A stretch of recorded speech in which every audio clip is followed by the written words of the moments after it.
मनुष्य अपने विश्वास से निर्मित होता है। जैसा वो विश्वास करता है वैसा ही वह बन जाता है। हर चीज की नकल की जा सकती है, लेकिन चरित्र और व्यवहार नहीं।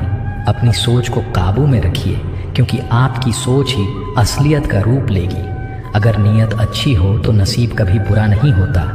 दिमाग में विचारों की भीड़ जितनी कम होगी, जिंदगी का सफर उतना ही आसान होगा। मन का झुकना भी बहुत जरूरी है। सिर्फ सर झुकाने से भगवान नहीं मिलते। अगर आप उन बातों और परिस्थितियों की वजह से चिंतित हो जाते हैं जो आपके नियंत्रण में नहीं है, तो इसका परिणाम समय की बर्बादी और भविष्य का पछतावा है। आप दुख पर ध्यान देंगे तो हमेशा दुखी रहेंगे। आप सुख पर ध्यान देंगे तो हमेशा सुखी रहेंगे, क्योंकि आप जिस पर ध्यान देते हैं वही चीज सक्रिय हो जाती है।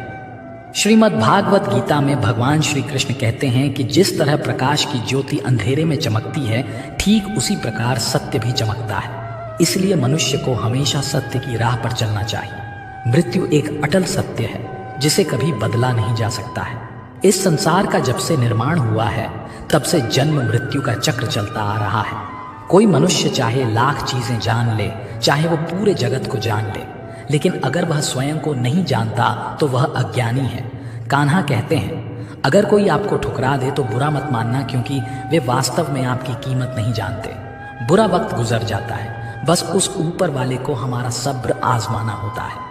चेहरे पर हमेशा मुस्कान का ये मतलब नहीं कि जीवन में संघर्ष नहीं, बस ऊपर वाले पर भरोसा ज्यादा है। जिंदगी में अगर कुछ बड़ा करना है तब दो चीजें हमेशा याद रखना कि जो खोया है उसका गम नहीं, जो पाया है वह भी किसी से कम नहीं। तबीयत से व्यक्ति जितना कमजोर नहीं होता, उससे ज्यादा वो नकारात्मक विचारों से थकता है। जिंदगी में हम कितने सही और कितने गलत हैं, ये सिर्फ दो ही शख्स जानते हैं, परमात्मा और अंतरात्मा। नकारात्मक विचारों को अपने मन में प्रवेश करने की अनुमति ना दो, क्योंकि यही वो एक चीज होती है जो हमारा आत्मविश्वास कम कर देती है। कामयाबी कुछ नहीं, बस एक नाकामयाब व्यक्ति के संघर्ष की कहानी होती है। आपके खिलाफ होने वाली बातों को खामोशी से सुन लीजिए। यकीन मानिए, वक्त उन्हें बेहतर जवाब देगा। जिसने अपने को वश में कर लिया है, उसकी जीत को देवता भी हार में नहीं बदल सकते। अगर लोग आपकी अच्छाई को आपकी कमजोरी समझते हैं तो ये उनकी समस्या है। आप आईना हो, आईना बने रहो। फिक्र वो करें जिनकी सूरत खराब है।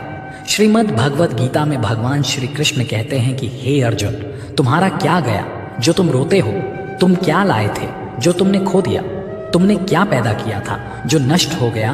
तुमने जो लिया यहीं से लिया, जो दिया यहीं पर दिया। जो आज तुम्हारा है कल किसी और का होगा, क्योंकि परिवर्तन ही संसार का नियम है।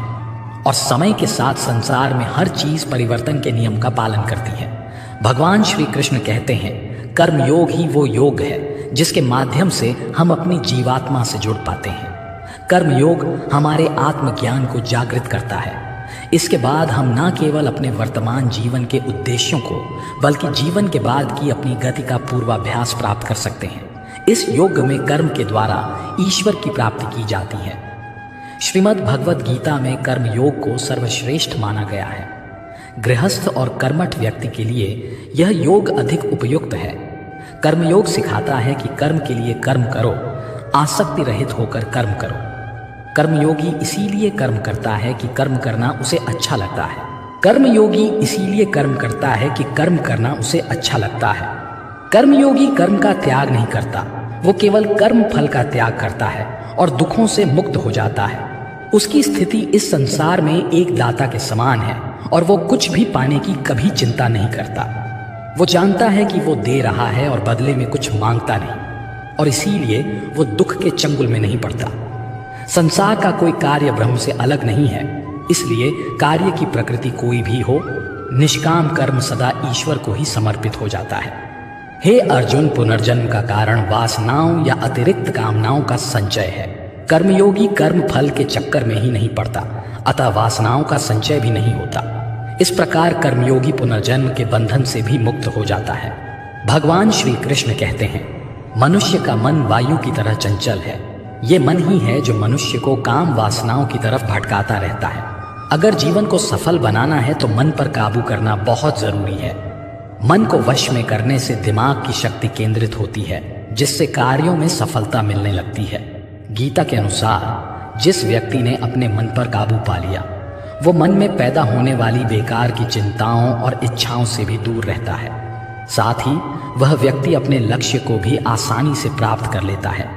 अगर मन को वश में नहीं करोगे तो वो तुम्हारा सबसे बड़ा शत्रु बन जाएगा। भगवान कहते हैं जो मनुष्य सुख और दुख में शांत रहता है, जिसके राग, भय और क्रोध नष्ट हो गए हैं, जो मनुष्य शुभ और अशुभ वस्तु को पाकर ना प्रसन्न होता है और ना द्वेष करता है, जिन्होंने अपनी इंद्रियों को वश में कर लिया है, वह स्थिर बुद्धि वाला मनुष्य मुनि के समान है। ऐसा मनुष्य स्थिर चित्त और इंद्रियों को वश में करके ज्ञान द्वारा परमात्मा को प्राप्त करके हमेशा संतुष्ट रहता है। क्रोध मनुष्य को नरक की ओर ले जाने वाला द्वार है। क्रोध करने से व्यक्ति का मन अशांत हो जाता है और उसकी स्मरण शक्ति भ्रमित हो जाती है। स्मृति में विभ्रम होने से उसकी बुद्धि नष्ट हो जाती है और फिर व्यक्ति का पतन हो जाता है।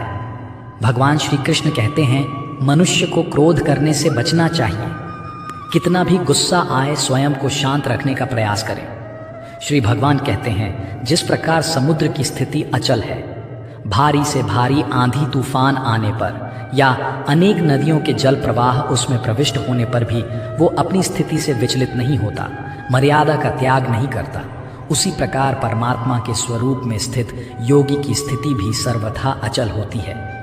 बड़े से बड़े सांसारिक सुखों दुखों का सहयोग वयोग होने पर भी उसकी स्थिति में जरा भी अंतर नहीं पड़ता। वो योगी परमात्मा में नित्य निरंतर अटल और एक रस स्थित रहता है। जो मनुष्य संपूर्ण कामनाओं को त्याग कर ममता रहित, अहंकार रहित और मोह रहित होकर विचरण करता है, वही मनुष्य शांति को प्राप्त कर पाता है। कान्हा कहते हैं जो दर्द आज सह रहे हो, आगे चलकर वही तुम्हारी ताकत बनेगा। मुसीबत में अगर मदद मांगना हो तो सोचकर मांगना, क्योंकि मुसीबत थोड़ी देर के लिए ही होती है और एहसान जिंदगी भर का। तजुर्बे उम्र से नहीं बल्कि हालातों से आते हैं। ज़माने में आए हो तो जीने का हुनर भी रखना। दुश्मन से कोई खतरा नहीं, बस अपनों पर नज़र रखना। रात भर गहरी नींद आना इतना आसान नहीं, उसके लिए दिन भर ईमानदारी से जीना पड़ता है। अपनी कमियों को सिर्फ हम दूर कर सकते हैं और कोई नहीं, बाकी सब इनका फ़ायदा उठाना जानते हैं। समय के पास इतना समय नहीं कि वह आपको दोबारा समय दे सके। जो बदला जा सके उसे बदलिए, जो बदला ना जा सके उसे स्वीकार कीजिए और जो स्वीकारा ना जा सके उससे दूर हो जाइए। लेकिन खुद को खुश रखिए, वो भी एक बड़ी जिम्मेदारी है। जब हम अपने रिश्ते के लिए वक्त नहीं निकाल पाते, तब वक्त हमारे बीच से रिश्ता निकाल देता है। जो आपकी बुराई करते हैं उन्हें करने दो, क्योंकि बुराई वही करते हैं जो बराबरी नहीं कर सकते। अगर खुश रहना चाहते हैं तो लोगों की बातों पर कम और अपने विचारों पर ज्यादा ध्यान दें। भगवान पर विश्वास बिल्कुल उस बच्चे की तरह करो जिसको हवा में उछालो तो वह हंसता है, डरता नहीं, क्योंकि वह जानता है कि आप उसे गिरने नहीं दोगे। श्रीमद् भगवद गीता में भगवान श्री कृष्ण कहते हैं कि हे अर्जुन, मेरा इन तीनों लोकों में ना तो कुछ कर्तव्य है और ना ही मुझे कोई वस्तु प्राप्त करने योग्य है, फिर भी मैं कर्म करते हुए अपने कर्तव्य का निर्वाह करता हूँ। हे पार्थ, यदि मैं कर्मों को करने में सावधानी न बरतूं तो बड़ा अनर्थ हो जाएगा, क्योंकि मनुष्य सब प्रकार से मेरे ही मार्ग का अनुसरण करते हैं। यज्ञ से बचे हुए अन्न को खाने वाले श्रेष्ठ पुरुष सब पापों से मुक्त हो जाते हैं, और जो पापी लोग अपना शरीर पोषण करने के लिए ही अन्न पकाते हैं वे तो पाप को ही खाते हैं। अर्थात जो लोग ईश्वर को याद किए बिना जिंदा रहने में ही लगे रहते हैं, उन्हें चोर समझना चाहिए। केवल ज्ञान ही एक ऐसा अक्षय तत्व है जो कहीं भी, किसी भी अवस्था में और किसी भी हाल में मनुष्य का साथ नहीं छोड़ता। धरती पर जिस प्रकार मौसम में बदलाव आता है, उसी प्रकार जीवन में भी सुख दुख आता जाता रहता है। युद्ध हो या जीवन, सफलता केवल 3 शस्त्रों से प्राप्त होती है: धर्म, धैर्य और साहस। कान्हा कहते हैं सेवा सबकी कीजिए, मगर आशा किसी से मत रखिए, क्योंकि सेवा का सही मूल्य भगवान ही दे सकता है, इंसान नहीं। नियत साफ हो तो एक लोटा जल भी कबूल है, वरना दिखावे के तो 56 भोग भी फिजूल है। कहाँ मिलता है कोई ऊपर वाले के सिवा समझने वाला? जो भी मिलता है बस समझा कर चला जाता है। भगवान के फैसले पर कभी शक मत करना। अगर सजा मिल रही है तो कोई गलती भी अवश्य ही होगी। अगर आप सही हो तो कुछ सही साबित करने की कोशिश ना करो, बस सही बने रहो। गवाही खुद वक्त देगा। वहां बैठकर रोना बहुत सुकून देता है, जहां कृष्ण के सिवाय कोई और सुनने वाला ना हो। जितना इंतजार वो आपसे करवा रहा है, समय आने पर वो इतना देगा कि संभाल भी नहीं पाओगे। मित्रता आवश्यक है, संबंध भी आवश्यक है, परंतु जीवन की कठिन परिस्थिति यह दर्शाती है कि अकेले रहने की कला का आना भी आवश्यक है। जिंदगी में इतना सफ़र करने के बाद एक बात तो सीख ली है मैंने कि उस गली में कभी अपना कदम भी मत रखना जहाँ के लोग आपकी कदर नहीं करते। कदर करो उस इंसान की जो तुम्हारे सबसे ज़्यादा नज़दीक है। जो नज़दीक भी नहीं आना चाहते, उनका तो ख्याल करना भी छोड़ दो। उसे लौटना होगा तो लौट आएगा। कदर तो उसकी करो जिसे तुमसे दूर जाने में भय लगता है। ये कस्में, वादे सब झूठ होते हैं, क्योंकि सबसे ज़्यादा कसम वही खाते हैं जो सबसे ज़्यादा झूठ बोलते हैं। दीपक का जीवन इसीलिए वंदनीय नहीं है कि वह जलता है, बल्कि इसीलिए वंदनीय है कि वह दूसरों के लिए जलता है, दूसरों से नहीं जलता। कान्हा कहते हैं, जीवन में कभी मौका मिले तो किसी के लिए सारथी ही बनना, स्वार्थी नहीं। किससे कब और कितना बोलना है, अगर तुमने ये समझ लिया तो तुम अपनी जिंदगी के सार्थक बन चुके हो। कामयाबी और नाकामयाबी दोनों जिंदगी के हिस्से हैं और दोनों ही स्थायी नहीं हैं। जिंदगी की आधी शिकायतें यूं ही दूर हो जाएंगी अगर लोग एक दूसरे के बारे में बोलने की जगह एक दूसरे से बोलना सीख जाएंगे। विश्वास किसी पर इतना करो कि वो तुम्हारे साथ छल करते समय खुद को दोषी समझे, और प्रेम किसी से इतना करो कि उसके मन में सदैव तुम्हें खोने का डर बना रहे। 4 वेदों का अर्थ नहीं भी जानो तो कोई बात नहीं, लेकिन समझदारी, जवाबदारी, वफादारी और ईमानदारी, इन 4 शब्दों का मर्म जान लो तो भी जीवन सार्थक हो जाएगा। हे अर्जुन, जिस काल में तेरी बुद्धि मोहरूपी दलदल को भली भांति पार कर जाएगी, उस समय तू सुने हुए और सुनने में आने वाले इस लोक और परलोक संबंधी सभी भोगों से वैराग्य को प्राप्त हो जाएगा। हे पार्थ, धर्म से भरा हृदय धर्म का परामर्श देता है और अधर्म से भरा हृदय अधर्म का परामर्श देता है। कान्हा कहते हैं, दुष्ट लोगों की भलाई कभी नहीं करनी चाहिए, क्योंकि बिच्छू को आप कितना भी प्यार कर लो फिर भी वह डंक ही मारेगा। लोग तुम्हारी कदर तभी करेंगे जब तुम भी उन्हें उन्हीं की तरह नज़रअंदाज करना सीख जाओगे। जिन्हें उधार लेने और दूसरों से एहसान लेने की आदत होती है, वो हमेशा तनाव में घिरे रहते हैं। उस इंसान की कद्र कम की जाती है ज़माने में जो दूसरे इंसान की कद्र नहीं करता। किसी को इतना भी सर पर मत बैठा लेना कि सर दर्द बन जाए, और किसी की इतनी भी खुशामद मत करना कि वो आपके लिए बेकदर हो जाए। आईने में जो दिखता है उसके अलावा किसी और पर आंख मूंद कर भरोसा मत करना। दूर रहना उन लोगों से जो आपकी कदर तब तक करते हैं जब तक आप काम हो। जल्दबाजी में कोई भी फैसला ना लें, क्योंकि जल्दबाजी में लिया गया फैसला अक्सर गलत हो जाता है। अपने पंखों पर भरोसा रख, हवाओं के भरोसे तो पतंगें उड़ा करती हैं। यहाँ गरीब ज़मीन पर पड़ी रोटी भी हंसी खुशी खा लेता है, वहाँ अमीर हाथ से मिली रोटी की भी कदर नहीं करता। जो मिला नहीं उसे पाने की ख्वाहिश ज़रूर करना, पर जो मिला है उसकी बेकदरी कभी मत करना। प्यार का असर उस रिश्ते में ख़त्म हो जाता है जहाँ एक दूसरे की कद्र करना कम हो जाता है। जिन्हें जो कहना है कहने दो, उनको हम नहीं वक्त जवाब देगा। क्यों भरोसा करता है तू गैरों पर, जबकि चलना है अपने ही पैरों पर। जिन्हें नींद से प्यार है वो सुहाने सपने देखते रहते हैं, पर जिन्हें अपने सपनों की कदर है उन्हें नींद तक नहीं आती। जहाँ रहने के लिए घर मिल जाए पर घर के लोगों से कदर ना मिले, ऐसे घर पर रहने से अच्छा सड़क पर रहना है। श्रीमद् भागवत गीता में भगवान श्री कृष्ण कहते हैं कि हे अर्जुन, जो न कभी हर्षित होता है, न किसी से द्वेष करता है, न शोक करता है, न कामना करता है, जो शुभ और अशुभ संपूर्ण कर्मों का त्यागी है, वो ज्ञानी मनुष्य मुझको अति प्रिय है। मुझे पाने के 3 तरीके हैं, ध्यान योग, ज्ञान योग और कर्म योग, और इन सब में कर्म योग सबसे प्रधान है।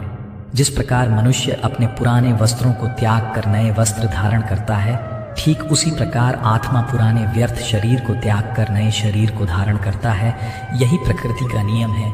इस सत्य को स्वीकार करके भय मुक्त होकर आज में जीना चाहिए। जो मनुष्य मुझे जान लेता है उसके लिए इस संसार में और कुछ भी जानना शेष नहीं रहता। ऐसा मनुष्य जन्म मरण के बंधनों से मुक्त हो जाता है। जो मनुष्य भगवत गीता को पढ़कर उस पर अमल करता है, उसके सारे दुष्कर्मों का प्रभाव समाप्त हो जाता है। जो भाग्य में है वो भाग कर आएगा, और जो भाग्य में नहीं है वो आकर भी भाग जाएगा। जैसे हवा के झोंके नाव को भटका देते हैं, वैसे ही मनुष्य की इच्छाएं बुद्धि को भटका देती हैं। खुशी के लिए काम करोगे तो खुशी नहीं मिलेंगे, लेकिन खुश होकर काम करोगे तो खुशी जरूर मिलेंगे। ये चिंता छोड़िए कि लोग आपके बारे में क्या सोच रहे हैं। वे तो स्वयं इस चिंता में डूबे हैं कि आप उनके बारे में क्या सोच रहे हैं। बिना झुके खाली होना लगभग नामुमकिन है। अगर अंदर से अहंकार खाली करना है तो झुकना ही एकमात्र उपाय है। जहाँ तक दिखाई दे रहा हो वहाँ तक जाइए। जब आप वहाँ पहुँचेंगे तो आप और आगे देख पाएंगे। आंसुओं में वो खामोश दुआ है जो सिर्फ परमात्मा ही सुन सकता है। हम जो हैं उसके जिम्मेदार हम खुद हैं, और जो हम बनना चाहते हैं वो बनने की शक्ति हम अपने अंदर रखते हैं। जब कोई अपना अगला कदम पहचानने लगता है तब बड़ा परिवर्तन का आरंभ हो जाता है। अगर आसमान वाले से आपके रिश्ते मजबूत हों तो ज़मीन वाले आपका कुछ नहीं बिगाड़ सकते।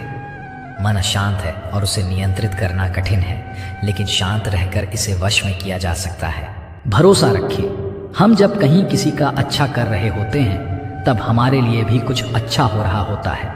यूं ही नहीं होती हाथ की लकीरों के आगे उंगलियां। परमात्मा ने भी किस्मत से पहले मेहनत लिखी है। अच्छे व्यवहार का कोई आर्थिक मूल्य भले ही ना हो, लेकिन अच्छा व्यवहार करोड़ों दिलों को खरीदने की शक्ति रखता है। संयम हमारे चरित्र की कीमत बढ़ाता है, परंतु सच्चे मित्र और परिवार हमारे जीवन की कीमत बढ़ाते हैं। श्रीमद् भागवत गीता में भगवान श्री कृष्ण कहते हैं कि हे अर्जुन, वो जो वास्तविकता में मेरे उत्कृष्ट जन्म और गतिविधियों को समझता है, वह शरीर त्यागने के बाद पुनः जन्म नहीं लेता और मेरे परम धाम को प्राप्त होता है। वह व्यक्ति जो सभी इच्छाएं त्याग देता है और मैं और मेरा की लालसा और भावनाओं से मुक्त हो जाता है, उसे अपार शांति की प्राप्ति होती है। जिस मनुष्य के अंदर ज्ञान की कमी होती है और ईश्वर में श्रद्धा नहीं होती, वह मनुष्य जीवन में कभी भी आनंद और सफलता को प्राप्त नहीं कर पाता। ईश्वर ने हमें जो कुछ भी दिया है वही हमारे लिए पर्याप्त है, और यही एक अटल सत्य भी है। संयम, सदाचार, स्नेह एवं सेवा, ये गुण सत्संग के बिना नहीं आते। कोई एक महापुरुष आत्मा को आश्चर्य की भांति देखता है, वैसा ही दूसरा कोई महापुरुष ही इसके तत्व का आश्चर्य की भांति वर्णन करता है, तथा दूसरा कोई अधिकारी पुरुष ही इसे आश्चर्य की भांति सुनता है, और कोई तो सुनकर भी इसको नहीं जानता। श्री भगवान कहते हैं, दुख सुख को समान समझने वाले जिस धीर पुरुष को ये इंद्रिय और विषयों के सहयोग व्याकुल नहीं करते, वह मोक्ष के योग्य होता है। हमें किसी से भी अंधा प्यार नहीं करना चाहिए। हमारा किसी के प्रति अंधा प्यार हमें कभी भी आगे बढ़ने नहीं देता। खुद को इतना कमजोर मत होने दो कि तुम्हें किसी के एहसान की जरूरत पड़ जाए। जीत निश्चित हो तो अर्जुन हर कोई बन सकता है, किंतु जब मृत्यु निश्चित हो तो अभिमन्यु बनने के लिए साहस चाहिए।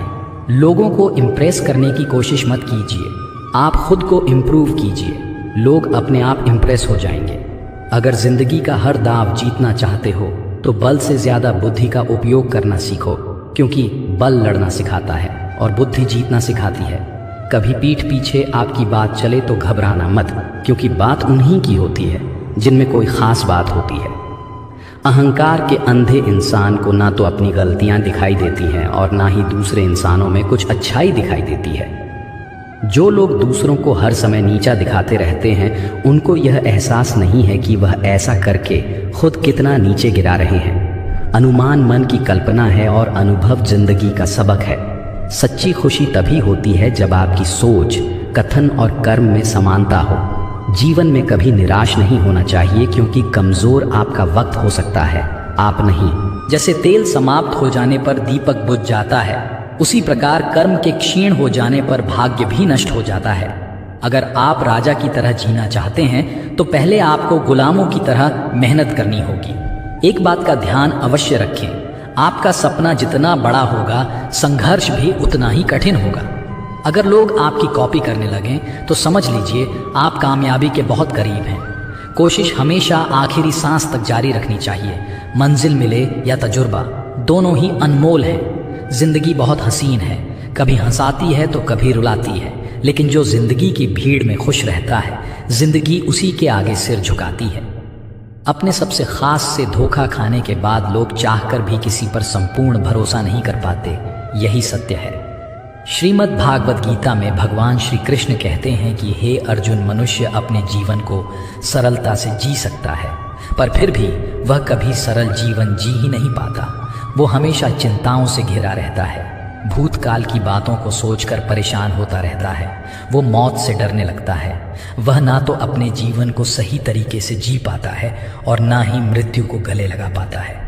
ज्ञानी व्यक्ति ना तो मरने वाले का शोक करते हैं और ना ही उनका शोक करते हैं जो अभी जिंदा है, क्योंकि वो जानते हैं जो मर गया फिर से जन्म लेगा और जो जिंदा है वो एक दिन जरूर मरेगा। कर्म का नियम कहता है कि प्रत्येक घटना का एक कारण और प्रभाव होता है। समान रूप से किए गए कार्य के परिणाम अलग अलग हो सकते हैं। यह केवल इस बात पर निर्भर करता है कि वह कर्म करता किस प्रकार है। जिस प्रकार आग एक लकड़ी को जलाकर राख कर देती है, उसी प्रकार आत्मज्ञान आपके अंदर चलने वाले सभी द्वैत कार्यों को भस्म करके आपको आंतरिक शांति प्रदान करता है। हे पार्थ, ब्राह्मण, क्षत्रिय, वैश्य और शूद्र, इन 4 वर्णों का समूह गुण और कर्मों के अनुसार मेरे द्वारा रचा गया है। इस प्रकार इस सृष्टि की रचना आदि कर्म का कर्ता होने पर भी अविनाशी परमेश्वर को तू वास्तव में अकर्ता ही जान। कर्म करो, लेकिन फल की इच्छा से नहीं, बस अपना कर्म करते जाओ और आगे बढ़ते जाओ। जिसकी आसक्ति सर्वथा नष्ट हो गई है, जो अपनी देह पर अभिमान नहीं करता और जो ममता से रहित हो गया है, जिसका चित्त निरंतर परमात्मा के ज्ञान में स्थित रहता है, वैसा कर्मयोगी अपना कर्म यज्ञ की तरह करता है और मोक्ष को प्राप्त होता है। जो अपना सब कुछ परमात्मा को अर्पित कर देता है, जिसके लिए परमात्मा ही सब कुछ है, जो अपने हर कर्म में परमात्मा को देखता है और हर कर्म परमात्मा के लिए करता है, वैसा कर्मयोगी मोक्ष का अधिकारी होता है। नई शुरुआत इंसान को थोड़ा डराती है, पर याद रखना सफलता मुश्किलों के बाद ही नजर आती है। कौन क्या कर रहा है, कैसे कर रहा है, क्यों कर रहा है, इन सब से आप जितना दूर रहोगे आप उतना ही खुश रहोगे। कोई हमारा बुरा करे ये उसका कर्म है, लेकिन हम किसी का बुरा ना करें ये हमारा धर्म है। कोई भी रिश्ता अपनी मर्जी से नहीं जुड़ता, क्योंकि आपको कब, कहाँ और किससे मिलना है ये सिर्फ ऊपर वाला ही तय करता है। जिंदगी में 2 लोगों का होना बहुत ज़रूरी है। एक कृष्ण जो ना लड़े फिर भी जीत पक्की कर दे, दूसरा कर्ण जो हार सामने हो फिर भी साथ ना छोड़े। कान्हा कहते हैं, तू करता वही है जो तू चाहता है, मगर होता वही है जो मैं चाहता हूँ। तू वही कर जो मैं चाहता हूँ, फिर होगा वही जो तू चाहता है। इंसान गलत कार्य करते समय दाएं बाएं आगे पीछे चारों तरफ देखता है, बस ऊपर देखना भूल जाता है। जो मनुष्य ऊपर देख पाता है वो कभी गलत काम करने की हिम्मत नहीं करता। मित्र, भगवान श्री कृष्ण कहते हैं कि जो भी मेरे भक्त श्रद्धा से मुझे भजते, मेरा नाम जपते हैं, मेरी पूजा करते हैं तथा मुझसे प्रेम करते हैं, वो मेरे हैं और मैं उनके सभी कष्टों का हरण करके उन्हें वो सभी सुख प्रदान करता हूं जिनकी वो कामना करते हैं। मित्र, एक समय की बात है, भोला नाम का एक आदमी शहर की एक छोटी सी गली में रहता था। वह मेडिकल की दुकान चलाता था। सारी दवाइयों की उसे अच्छी जानकारी थी। पूरी दुकान खुद संभालता था, इसलिए कौन सी दवा कहाँ रखी है उसे अच्छी तरह पता था। वो पूरी ईमानदारी से अपना काम करता था। ग्राहकों को सही दवा सही दाम पर देता था। सब कुछ अच्छा होने के बाद भी भोला नास्तिक था। भगवान में उसका जरा भी विश्वास नहीं था। वह पूरा दिन दुकान पर काम करता और शाम को परिवार तथा दोस्तों के साथ समय गुजरता था। उसे ताश खेलने का बहुत शौक था। जब भी समय मिलता दोस्तों के साथ ताश खेलने बैठ जाता था। एक दिन वो दुकान पर था, तभी कुछ दोस्त आए और तभी भारी बारिश भी शुरू हो गई। रात हो गई थी, लेकिन सभी बारिश थमने का इंतजार कर रहे थे। बिजली भी चली गई थी। बैठे बैठे क्या करें, सोचा मोमबत्ती की रोशनी में ताश ही खेल लेते हैं। सारे दोस्त दुकान में ताश खेलने बैठ गए। सभी ताश खेलने में मग्न थे। तभी एक बच्चा भागता हुआ आया। वो पूरी तरह भीग चुका था। उसने जेब से दवा की एक पर्ची निकाली और भोले से दवा मांगी। भोला खेल में मग्न था। उसने पहली बार में तो ध्यान ही नहीं दिया। तभी बच्चे ने जोर से आवाज देते हुए कहा, मेरी माँ बहुत बीमार है, सारी दवा की दुकानें बंद हो गई हैं। आप दवा देंगे तो मेरी माँ ठीक हो जाएंगी। भोला आधे अधूरे मन से उठा, पर्ची देखी और अंदाज से दवा की एक शीशी उठाकर उसे दे दी। पैसे काटकर बच्चे को लौटा दिए। बच्चा भागते हुए चला गया। तभी बारिश रुकी और भोले के दोस्त चले गए और भोला भी दुकान बंद करने लगा। तभी उसे ध्यान आया कि रोशनी कम होने के कारण उसने गलती से बच्चे को चूहे मारने वाली दवा की शीशी दे दी है। भोला के हाथ पांव फूल गए। उसका दिल जोर जोर से धड़कने लगा। उसकी 10 साल की नेकी पर मानो जैसे ग्रहण लग गया। उस बच्चे के बारे में सोचकर वह घबराने लगा। सोचा, यदि वो दवाई उसने अपनी बीमार माँ को दे दी तो वह अवश्य मर जाएगी। बच्चा भी बहुत छोटा होने के कारण उस दवाई को तो पढ़ना भी नहीं जानता होगा। एक पल वो अपनी इस भूल को कोसने लगा और ताश खेलने की अपनी आदत को छोड़ने का निश्चय कर लिया। पर यह बात तो बाद में देखी जाएगी। अब क्या किया जाए? उस बच्चे का पता ठिकाना भी तो वो नहीं जानता। कैसे उसकी बीमार माँ को बचाया जाए? सच में कितना विश्वास था उस बच्चे की आंखों में। भोला को कुछ सूझ नहीं रहा था। घर जाने की उसकी इच्छा मर गई। दुविधा और बेचैनी उसे घेरे हुए थी। घबराहट में वो इधर उधर देखने लगा। पहली बार उसकी नज़र दीवार के उस कोने में गई जहां उसके पिता ने जिद करके भगवान श्री कृष्ण की तस्वीर दुकान के उद्घाटन के वक्त लगाई थी। तब पिता ने कहा था, भगवान की भक्ति में बहुत शक्ति होती है, वो हर जगह व्याप्त है और हमें सदैव अच्छे कार्य करने की प्रेरणा देता है। भोला को वो सारी बातें याद आने लगी। आज उसने इस अद्भुत शक्ति को आजमाना चाहा। उसने कई बार अपने पिता को भगवान की तस्वीर के सामने हाथ जोड़कर आंखें बंद करते हुए पूजा करते देखा था। उसने भी आज पहली बार कमरे के कोने में रखी उस धूल भरी कृष्ण की तस्वीर को देखा और आंखें बंद कर दोनों हाथों को जोड़कर वहीं बैठ गया। कुछ देर बाद वह छोटा बच्चा फिर दुकान में आया। पसीना पोंछते हुए उसने कहा, क्या बात है बेटा, तुम्हें क्या चाहिए? बच्चे की आंखों से पानी छलकने लगा। उसने रोते रोते कहा, बाबूजी, माँ को बचाने के लिए मैं दवाई की शीशी लेकर भागता जा रहा था। घर के करीब पहुंच भी गया था, लेकिन बारिश की वजह से आंगन में पानी भरा था और मैं फिसल गया। दवाई गिर गई। क्या आप मुझे वही दवाई की दूसरी शीशी दे सकते हैं बाबूजी? बच्चे ने उदास होकर पूछा। भोला ने राहत की सांस लेते हुए कहा, क्यों नहीं? पर उस बच्चे ने दवाई की शीशी लेते हुए कहा, बाबूजी, मेरे पास तो पैसे नहीं हैं। उस बच्चे ने हिचकिचाते हुए कहा। भोला को उस पर दया आई। कोई बात नहीं, तुम ये दवाई ले जाओ और अपनी माँ को बचाओ। जाओ, जल्दी करो, और हाँ, अब की बार जरा संभल कर जाना। भोला भगवान को धन्यवाद देता हुआ अपने हाथों में उस धूल भरी तस्वीर को लेकर अपनी धोती से पोंछने लगा और अपने सीने से लगा लिया। उसे समझ में आ गया कि भक्त अगर मन से भगवान को याद करें तो भगवान उसकी रक्षा जरूर करते हैं और भगवान उनके सारे संकट हर लेते हैं। श्री कृष्ण कहते हैं, मनुष्य का जीवन केवल उसके कर्मों पर चलता है। जैसा उसका कर्म होता है वैसा उसका जीवन होता है। जो मनुष्य मुझसे परम प्रेम करके इस परम रहस्य युक्त गीता शास्त्र को मेरे भक्तों में कहेगा, वो मुझको ही प्राप्त होगा। जो मनुष्य श्रद्धा युक्त होकर और दोषों से रहित होकर इस गीता शास्त्र का श्रवण करेगा, वह भी सभी पापों से मुक्त होकर मेरे परम धाम को प्राप्त होगा। कान्हा कहते हैं, मैं धरती की मधुर सुगंध हूँ, मैं अग्नि की ऊष्मा हूँ, मैं सभी जीवित प्राणियों का जीवन और सन्यासियों का आत्म संयम भी मैं ही हूँ। भगवान कहते हैं, जो मनुष्य गीता के इस रहस्य को भक्तों को धारण करवाता है और इसका विस्तार एवं प्रचार करता है, वह मनुष्य मुझे अत्यधिक प्रिय है। मित्रों, मैं आशा करता हूँ कि आपने इस वीडियो से बहुत कुछ सीखा होगा। वीडियो को लाइक और शेयर करके कमेंट में जय श्री राधे कृष्ण लिखना ना भूलें।